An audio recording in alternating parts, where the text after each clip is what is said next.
Welcome back to Texas Boxing Scene.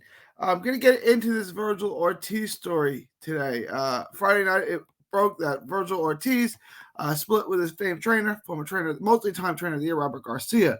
Before we do that, please like and subscribe. Subscribe to Texas Boxing Scene on YouTube. Hit the bell, hit the bell icon. Get all the notifications, all that stuff. Please share it. Texas Boxing Scene. It's completely dedicated to Texas boxing. All proceeds go to autism research and recovery.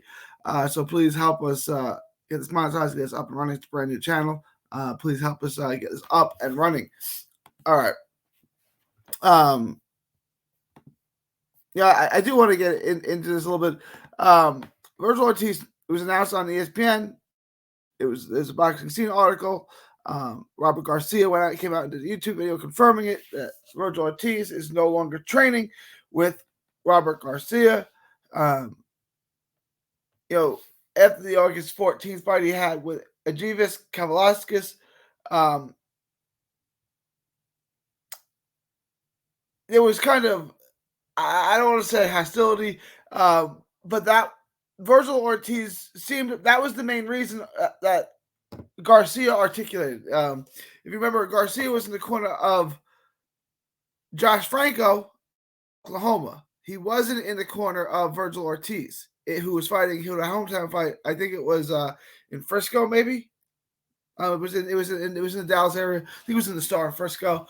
I was at the Franco fight in Oklahoma. Garcia said that the Vergil Ortiz fight, the purse was 3 to 4 times bigger. So it wasn't a monetary thing. He just thought Franco needed him more. So he went to Franco's corner, and Franco was fighting Maloney in the trilogy after the controversial rematch. He thought Franco needed him more. Vergil Ortiz outclasses Ajivis, and not Ajivis is a bum or anything like that, but we knew how that was going to end. The Franco fight, Franco actually entered as an underdog. A lot of the insiders, myself, a lot of people thought Franco was going to win. Either way, both guys gave great performances. Vergil Ortiz rolled after a difficult first 2 rounds maybe. Josh Franco gave him the best performance of his career. All was well that ends well, I guess. Vergil Ortiz didn't like it. He had a couple other issues, and he's splitting. You guys, this is not that big of a deal. If you look at fighters who have split recently with their camp, Jamel Herring, right? Shakur Stevenson, Tyson Fury twice, right? Tyson Fury's picked, has had 2 new trainers since the first Wilder fight. Andy Ruiz, Oscar Valdez, Anthony Joshua's not looking for a new camp. It's not Ryan Garcia. This is not uncommon. I don't know why this is a big deal. Vergil Ortiz was with Robert Garcia a couple of years. Josh Franco, Bam Rodriguez, Hector Howard have been with him since the beginning of their career. Vergil hasn't.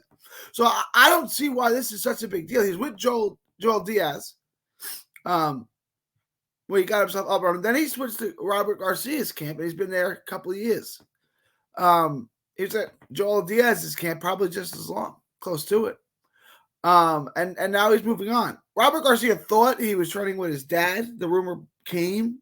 The rumor arose that he was training with Eddie Reynoso's camp, Canelo's camp. Vergil Ortiz said that's not true. But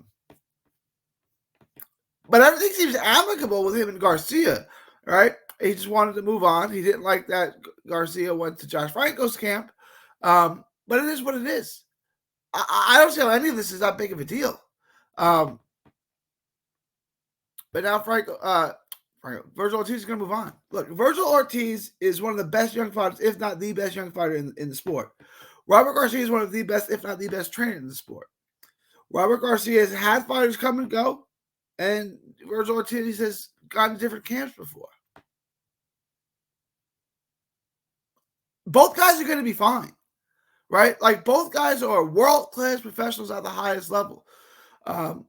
Robert Garcia's camp is fine. RGBA is fine. Vergil Ortiz is fine. If Vergil Ortiz finds himself in Eddie Reynoso's camp, he's going to be fine. If he finds himself training with his dad, he's going to be fine. He fought the Ajivis fight with his dad and Senior and Pizza in his corner, and he fought the Samuel Vargas fight with the same corner. He did fine. Really good performances. Both guys are going to be fine. I really don't understand. Like this, look, he split camps. Okay, Maurice Hooker did it too. Dallas fighter, right? What's the big deal? I don't get why they're making a big deal out of this. Let me know what you guys think. I think this is a it's a story, but why this became the biggest story and everyone thinks there's more to it than that, I don't really follow. Vergil Ortiz looking for a new camp. He found one, or maybe he didn't find one. I don't know. You know, he was out in Vegas for the Canelo fight. I don't know if that means he's doing it right now. So I don't know what that means. He denies it.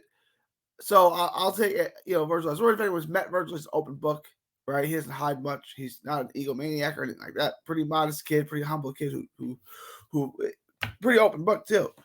So if he says there's no there, I believe him. Let me know what you guys think. Do you guys think this is a big deal, or is this just business? Like it's not anything, you know, really to write home about. Let me know what you guys think. Leave your thoughts, comments below. Remember, Texas Boxing Scene. Please subscribe, hit the bell icon, share it. All proceeds go to autism research and recovery, so it's really important just so you guys help us get this up and running. From Texas to the world, thank you, and God bless.